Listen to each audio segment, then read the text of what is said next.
Life Unrehearsed, brought to you by Leanna Senior Transition Support, specialists in downsizing and seniors residences. Welcome back to Life Unrehearsed. Matt Del Vecchio here with my co-host Corey Sroda. I wish we'd have sunny days here, Corey. The sunny days was related to our topic on skin. We're still having difficulty reaching Dr. Monk. So what we're going to do, Corey, is we're going to go on to our next guest, who has graciously agreed to come on a little earlier. Which I'm really, it gives me great pleasure. She's a colleague of mine, has been for a number of years, and we're very, very fortunate to have Myra Giberovitch on the line. Myra is a certified social worker, educator, consultant, and professional speaker. I've heard her, and she speaks beautifully. She's an adjunct professor at McGill University in the School of Social Work, TEDx talk speaker, the author of Recovering from Genocidal Trauma, an information and practice guide for working with Holocaust survivors. Her passion is to help individuals tap into their resilient mindsets as they cope with life's challenges. Welcome to the show, Myra. Oh, thank you. Hi. Thanks for having me. Thanks for coming on a little earlier here, Myra. We appreciate it. No problem. Nothing like resilience. We're just going with it. Okay. Exactly. Yeah. That's exactly what it's about. You go with the flow. Whatever challenge comes your way, you go with it. You bounce, you go. So that with that in mind, let's start basic. How do you define resilience? So in an article by the American Psychological Association, psychologists define resilience as a process of adapting well in the face of adversity. And it could be trauma, significant sources of stress, such as health, financial, relationship, and work-related problems. Now, the resilience-based research tells us that how we deal with adversity is more important than the actual traumatic event. So biologically, we are programmed for resiliency. And I've seen this in my work with hundreds of Holocaust survivors in my 30 years of working with them. So most of us are competent, adaptive, resourceful, and resilient. And we need to look to history to show us that. The crises, the catastrophes that people have lived with. It's amazing what you say. And what's important is not to fall into a state of learned helplessness where we feel that we have no control of changing or controlling our situation. And so, unfortunately, some situations, such as COVID, the pandemic that we're in right now, it can't be changed. But there are simple things that we can do and actions that we can take to show ourselves that we are in charge. And that's key. And that's key about resilience. We're talking with Myra Giberovitch, social worker, professor, author, about resilience. And Myra, you brought up several very important points there. And I'd like to address the fact that everyone needs to build a resilient mindset, especially these days. Originally we thought the pandemic is just it's not going to last long. Here we are in September, and we don't see any end in sight. And fall and winter is approaching, so you could feel the mood being a concern, and we're going to have to adapt and become more resilient. And many people are also dealing with their own personal and family issues. Now, Myra, you've worked closely with Holocaust survivors and their families. What have they taught you about resilience?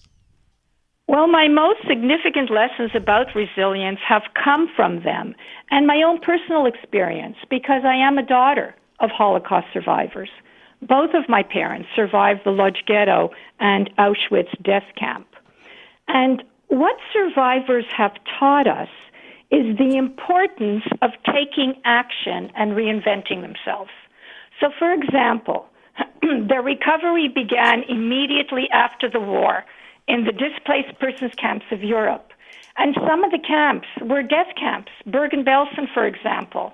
And in one area, bodies were being buried. In another area, people were coming to life. They had schools going, religious institutions, sports clubs, political parties, and so on. So they took charge, and that's an important thing. Whenever we're going through a crisis and a difficult, a chaotic time like we are right now, it's important to do something. And so survivors, like many immigrants, they reinvented themselves. They learned new languages, new trades, professions, and they created new families and communities. A little known fact about survivors, and one that I'm very proud of, is that there are 8 Nobel Prize winners among them. Huh. Wow. They exhibited an extraordinary resilience and love of community. People who have seen the dark side of humanity, people who have gone through genocide and war, they have much to teach us about coping and adaptation. And what they do, too, is that they give hope to the rest of us. And if we can say, well, they went through that, well, you know what? Then I can, too. They become mentors and role models.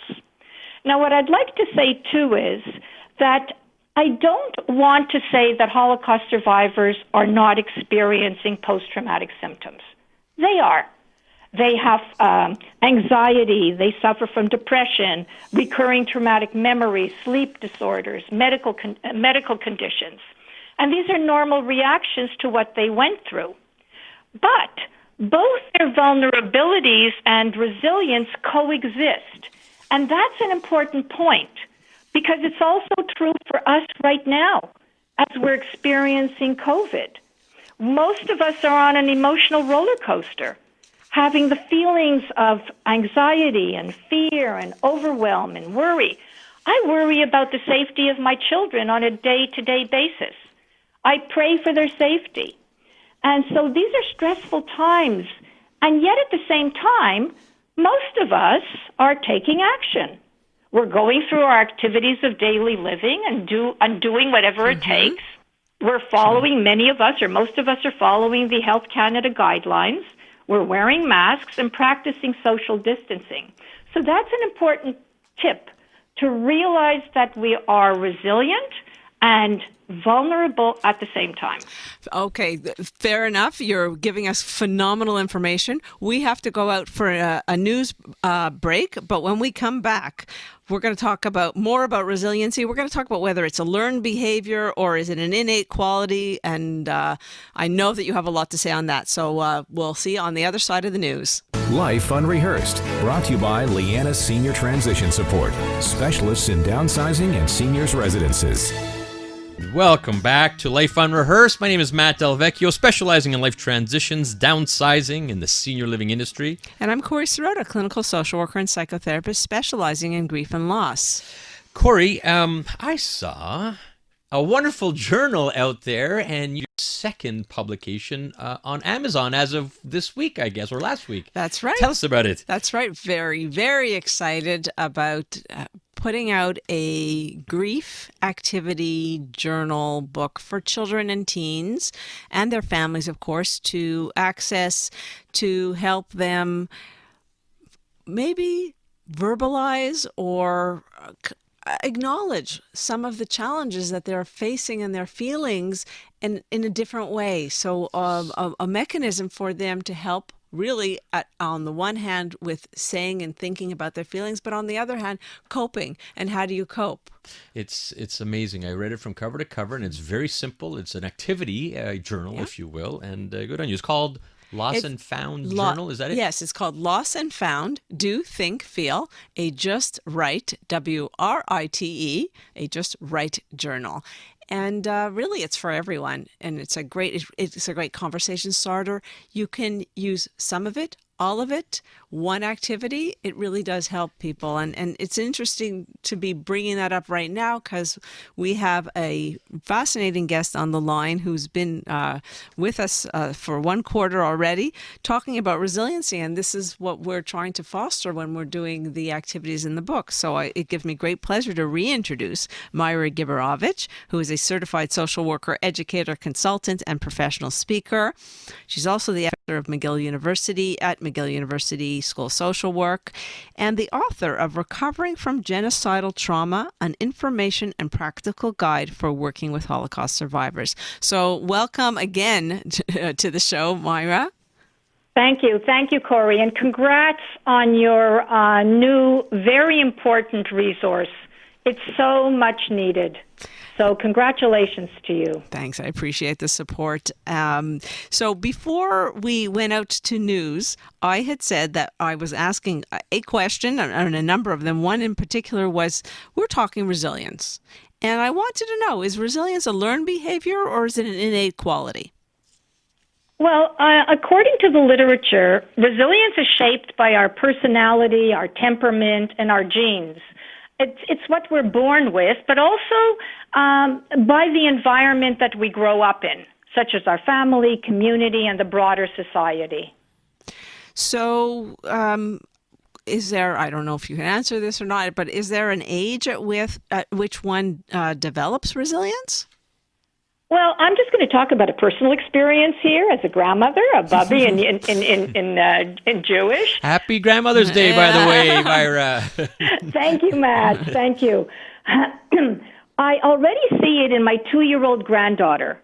She has the characteristics of resilience. And resilience is about bouncing back, right? Mm-hmm. After a traumatic incident. Now, I take her to the park, and she's had a few falls. She was afraid to go up the stairs and to come down the slide because she fell. So instead of retreating and not having the courage to go up again, she went up the stairs again after she heard herself coming down the slide, and I watched her do that 10 times.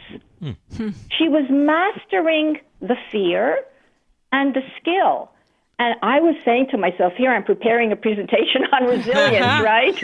Yeah, she gives you and the here's material. my 2-year-old granddaughter, showing me what resilience is all about. Well, we have all different ways to deal with this. And we're talking with Myra Giberovitch, a social worker and author, about how to become resilient, have a resilient mindset. And Myra, I'm going to use a personal story here because we all have our ways to make ourselves resilient. In my case, the way I deal with it, I try to put things in perspective. And I've mentioned that in the past on the air, I have a special needs daughter. She's 22 now, but she went to MAB Mackay School, and I'll never forget, around 7 or 8 years old, having a special needs daughter. As parents, sometimes you feel sorry for your children, or you go through these feelings of feeling sorry for yourselves, and it's probably only natural because you feel a little helpless. However, when I would drop her off, I would stay in that parking lot at Mackay because I knew on a good day they would all be rushing out for their early morning exercise. And here you see dozens, if not hundreds of kids, ranging from people with autism, people in wheelchairs, people in walkers, and kids pushing the other wheelchairs with kids. And every single one of them had a smile on their face. They're screaming, and they're doing the rounds around the parking lot and then going back in. And those guys were my heroes. They were the ones that helped me create some resilience because they put things in perspective. And I'll never ever forget that. That's a long time ago, but to this day, that's one of the ways I've dealt with it. And you talk about protective factors to reduce stress and make us more resilient. So there's one little example. Myra, what can you also talk about creating these protective factors? Well, first of all, I love the story that you just told about your daughter. It's a perfect example of your daughter and her classmates' resilient behavior, helping each other, supporting each other. That's really important. So true. The protective factors to make us more resilient, I again researched the literature and then went into my own experiences as a social worker.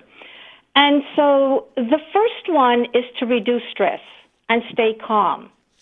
So it's important that we start our day with a ritual practice. And these ritual practices serve as anchors.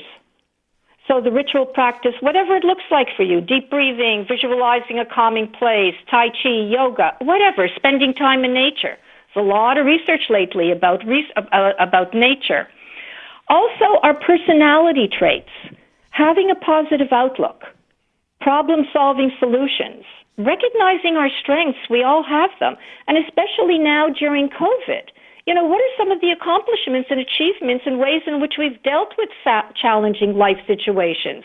How can then we apply those skills which are transferable to our present situation?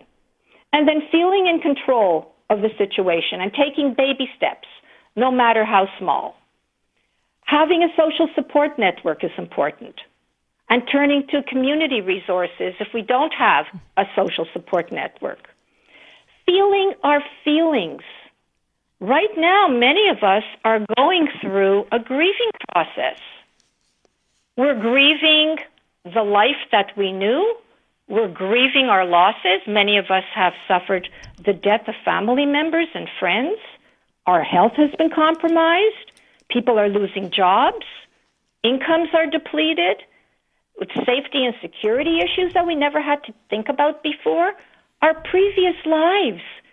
So many of us are processing our grief by talking about it, writing it down, and realizing that it's important to give ourselves the permission to grieve and to feel sad. So that's an important piece about COVID. Absolutely. You have hit so many very, very relevant points, and certainly hit my sweet spot when you start talking about grieving and the grief process, of course. So we're going to continue that discussion, but we must take a traffic update. Life Unrehearsed, brought to you by Leanna Senior Transition Support, specialists in downsizing and seniors residences. Welcome back. You're listening to Life Unrehearsed. I'm Corey Sirota with my co-host Matt Del Vecchio, and we are talking to Myra Giberovitch, social worker, educator, and professional speaker, amongst many other talented things that you do, Myra. We're talking about resiliency. And I'm going to kind of put you on the spot, but not really, just in that you mentioned some fantastic ways in which protective factors that individuals can employ to foster resiliency. If you had to pick one or two as something I can do tomorrow or our listeners can do tomorrow, which one would it be? One of them is to take control over our stress and our anxiety. And that's done through relaxation exercises. In my work with Holocaust survivors, I found that deep diaphragmatic breathing, helped people to manage their stress symptoms and make them more resilient. So also breath counting meditation. Many survivors of trauma don't do well with meditation, because it's going into the void, and for many people, traumatic memories come up. So by focusing on a number, for example, so as you breathe in, you say the number 1. As you breathe out, you say the number 1. You breathe in, you say the number 2. You breathe out the number 2, and to a count of 4. And it's a conscious breathing process. And you can repeat it once or twice. So that I find is quite significant. And as I said before, starting the day with a ritual practice. Also practicing self-care, eating a healthy diet, making sure that we're enhancing our immune system with healthy foods and also vitamins. There's a lot of science and research behind vitamin C and D and zinc. Exercising, getting enough sleep, doing something for ourselves on a regular basis. This all contributes to our well-being and to our resilience. I think you bring up some excellent points, Myra. And I think what's important here, I'm a guy, and when I hear breathing exercises, I'm never comfortable with that. However, I think what's important for everyone is to find what they're most comfortable with. I know I'm with the boys on my hockey league, which is just starting up. It's an amazing, all the social distance rules coming in. So that's perhaps my way of sort of creating a stress-free environment. But it's important for everyone to know you have it in you. You have to kind of customize it for you. And Myra, you just listed off half a dozen of them.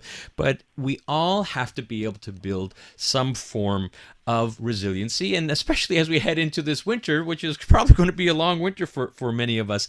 Now, Myra, I wanted to ask you, you mentioned earlier on something about learned helplessness, and I thought that's a very interesting term. Could you expand a little bit on that? Well, by learned helplessness, it's where people feel helpless and that they can't have control of changing their immediate situation, that they have and then people go into a down spiral. They can suffer from depression. They can suffer from anxiety.